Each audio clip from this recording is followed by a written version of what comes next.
নমস্কার সকলকে। আজকে থেকে আমি শুরু করলাম নতুন একটি ব্লগ। তোমরা তো সকলেই জানো আমি এখন ব্যাঙ্গালোরে আছি। তো আজকে রবিবার, ছুটির দিন। চলো তোমাদের সাথে শেয়ার করি যে ছুটির দিনটা আমি কিভাবে কাটাই। এটা আমাদের ব্যালকনি। তো ব্যালকনিতে আমি এসে বাইরের দৃশ্যটা একটু অনুভব করলাম। চলো এবার ছাদে যাওয়া যাক। তো চলে এসেছি ছাদে। তো এটা চারিদিকটা দেখিয়ে দিলাম। আর ছাদে আমারই জামা কাপড়গুলো শুকোচ্ছে, যেগুলো আমি কালকে রাতে তুলে নিয়ে যেতে ভুলে গেছিলাম। এখনই তুলে নিয়ে যাব। আজ রবিবার, একটু দেরি করেই ঘুম থেকে উঠেছিলাম। আর উঠে আমি বাইরে বাজারে গেছিলাম কিছু সবজি আর একটা দইয়ের প্যাকেট কিনে আনতে। তো তারপর আমি চলে এসেছি। এসে আমি তাড়াতাড়ি করে রান্নাটা বসিয়ে দিলাম, ফুলকপিগুলো কেটে।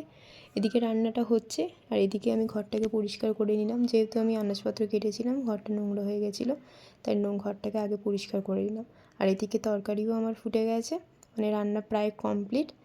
তো রান্নাটাকে আমি কমপ্লিট করে নিয়ে গ্যাসটাকে অফ করে দিলাম। আর এইবারে আমি যাচ্ছি স্নান করতে, কারণ অনেকটাই বেলা হয়ে গেছে।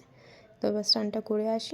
ছুটির দিন, তাই কাজেরও চাপ থাকে না। তাই আজ এই রান্না করতে করতেই কত বেলা হয়ে গেছে। তো আমি তাড়াতাড়ি করে স্নানটা সেরে নিলাম। নিয়ে জামাকাপড়গুলো কেচে ছাদে মেলে দিয়ে এলাম। দিয়ে এসে আমি ভাতটা বসিয়ে দিলাম, কারণ গরম গরম ভাত খেতে হবে। তো তারপরে ভাতটা ওদিকে হচ্ছে আর এদিকে আমি ঠাকুরের পুজো করতে চলে এলাম। তো ঠাকুরকে ভোগ নিবেদন করে ধূপবাতি জ্বালিয়ে ঠাকুরের আগে পুজোটা সেরে নিলাম। নর্মালি আমি এত বেলায় ঠাকুর সেবা দিই না, তো আমার ঠাকুর সেবা দেওয়া হয়ে গেছে। তো এখন প্রায় 2টো বাজতে যায়। চলো আর দেরি করা ঠিক হবে না, এবার আমি দুপুরের খাবারটা খেয়ে নিই।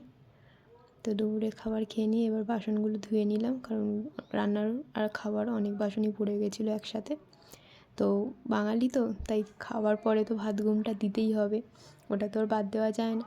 তাই আমি, যেহেতু এখন এখানে গরম, তাই দরজাগুলো জানলাগুলো সব খুলে রেখে দিলাম, দিয়ে পর্দা টাঙিয়ে দিলাম।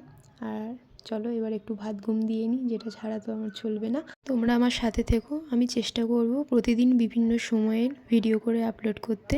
আর আমার চ্যানেলটাকে সাবস্ক্রাইব করো।